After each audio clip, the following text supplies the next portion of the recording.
va à l'encontre de tout ce qu'on imagine du grand patron charismatique qui fait la une des magazines. On parle du dirigeant niveau 5. Exactement.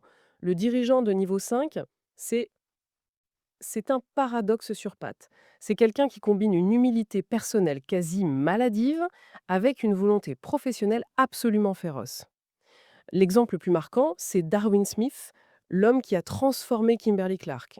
Le type est décrit comme étant sans prétention, presque effacé. Attendez, ça c'est fascinant.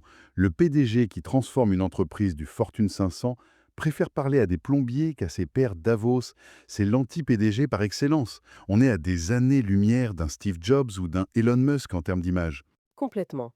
Darwin Smith passait ses vacances sur son tractopelle dans sa ferme du Wisconsin. Il était mal à l'aise dans les mondanités.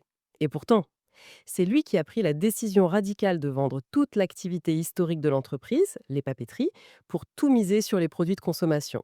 Une décision que Wall Street jugeait insensée à l'époque. C'est ça le paradoxe.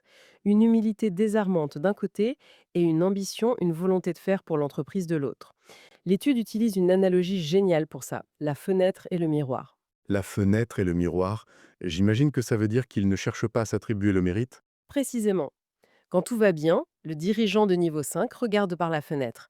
Il va dire: Ah, on a réussi, grâce à l'équipe, on a eu de la chance, le contexte était favorable. Il ne dira jamais: J'ai réussi. Par contre, quand ça tourne mal, il ne regarde plus par la fenêtre, il se plante devant le miroir et il dit: C'est ma responsabilité et uniquement la mienne.